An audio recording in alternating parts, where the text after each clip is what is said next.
मोजां मोनदों मोजां मोनो आरो नोंखौ बे ओनसोलनि फैजेननाय बे बोरिमुरि रायजोखौ गाफैजेननाय बे बोरिमुरि जायगायाव गाफैजेननाय हिसाबै नोंथांखौ मान होदों दा बे समाव बे मान होग्रा बिथांमोननिसिम मा बुंनो सानो मान होग्रा बिदिनो साबायखर होनाय जाबाय बिसोरखौ 66 मोन नामा 66 सनाव फैदोंमोन आरो फैनानै बिनिफ्रायनो थादों बहाय हाग्रा दानै आरियै बे जायगाया माबायदिमोन बे समाव बे जायगायाथ' बहुद हाग्राबारिमोन एकदमबारे थोरिबारि खासिबारि मेदलाबारि ओरैहायमोन जुनारफोर दंमोन नामा नोंसिनि सिगांफोर सोरबाफोर दंमोन नामा बेलेग जाथिफोर बेयाव बे ओनसोलाव बे जोंनि बे गामिखिनियाव गैयामोन रावबो गैयामोन ओरैनो बे जायगाया मा मा बिफां लाइफां मा मा हाग्रा बंग्रा दंमोन हाग्रा बंग्रायाथ' माने बे खाग्रा खासि हाग्रा थुरिबारि मेदला हाग्रा नोलो दंमोन बाङाय बांला बेनिफ्राय दंफां लाइफांथ' गैयामोन गिबियाव बबेनिफ्राय फैनाय ओमफ्राय आरो बे जायगायाव बे हा दं होननानै बोरै मिथिनानै नों बेयाव फैनायमोन आं माने लखिमपुरनिफ्राय फैदो आरो लखिमपुरनिफ्राय आंखौ सासे मानसिया माने लिंना लाना फैदों बले आमुगाव ओरैबायसा हा हु दं गतिके थौ नायना फैनो होननानै बे लिंना फैनाय हिसाबैनो माने बेयाव हाखौ मोजां मोननानै थानाय जादों आरो बे समाव बे जायगायाथ' नोंसोर फैखांनायनि उनावसो बोरिमुरि नाम बे जायगाखौ मा होननानै मिथियोमोन मा जायगानि मुङाव मिथियोमोन बे जायगाखौ माने मा होनना बुङोमोन बेखौथ' आं दा गोसोआव गैला जिखुनु जायगानि नाम गैयामोन आरो नाम गैयामोन आरो सिमनसापुरि होननायबो नामबो गैयामोन माने गोदो सिमनसापुरियाथ' नोंसोर थानायनि उनावसो जादों बेयाव ओरैनो जिखुनु आन्दाजै फैनायसै आरो आन्दाजैनो फैनाय आरो जुनाय थांग्रोखाबायमोन नामा बे जुनाय थाङाखैमोन आं इयाव थाफैग्रोथारदों बै समाव बेयाव थानायनि राहाया माबायदिमोन बै समाव बेयाव थानायनि राहायाथ' आरो जों माने हाखौ बै आबरफोरनिफ्रायसो लादोंमोन ना लान्दांफोरनिफ्राय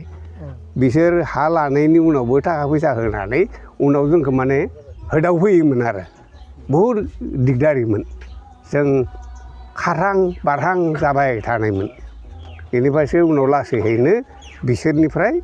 माने होरिनानै जोंनियाव थिथाफोर मोजां थानो मोन्दों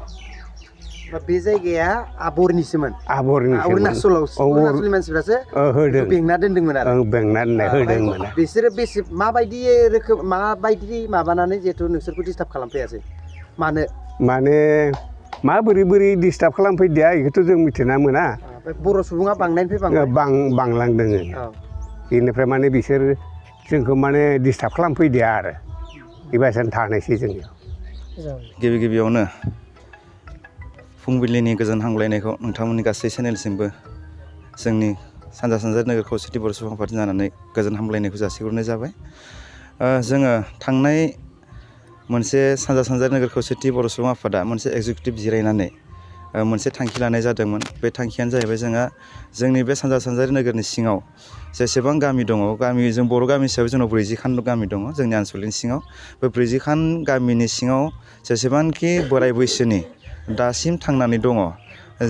गोदोनि हाग्रा एवस्रांबोनाय समाज सिबिबोनाय माखासे बिबान लाबोनाय बिथांमोनखौ जोङो खौसेथि बर' सुबुं आफादनि जानानै सानजा सानजारि नोगोरा बरायनाय मोनसे हाबाफारि लादों दा बे बरायनायाव जों गिबि हिसाबै जों हस्तिनापुर गामियाव थांनाय 6 एप्रिल बेवहाय जोङो जागायजेनदों दा दिनै जोङो नैथि सानाव जोङो बोरिमुरि गामियावहाय जोङो करुण बसुमतारी आरो मानगोनां जोंहा सादुराम मोसाहारि बिथांमोना गोदोनिफ्राय जिहेथु हाग्रा एवस्रांबोनायनिफ्राय दङ बिथांमोना रिपर्टखौ होनाय बायदिब्ला बिथांमोना 1962 मायथाइयाव बे गामिखौ मायथाइयाव बे गामिखौ गायसनदों आरो बिथांमोना बै समनिफ्रायनो हाग्रा दानस्रांनानै बिथांमोना बे गामिखौ गेरेमसा महराव लाबोदों बर' गामि हिसाबै आरो बिथांमोना गोबां आनसलिकनि जेरै बाथौ धर्मीयफोरनि माने गायसनगिरि बिथांमोना बे जायगानि बेनिखायनो जों बिथांमोनखौ जोंनि खौसेथि बर' सुबुं आफादनानै जोङो गोसो गोरबोजों बिथांमोनखौ गांसे आर'नाइजों मान बावफैनाय जादों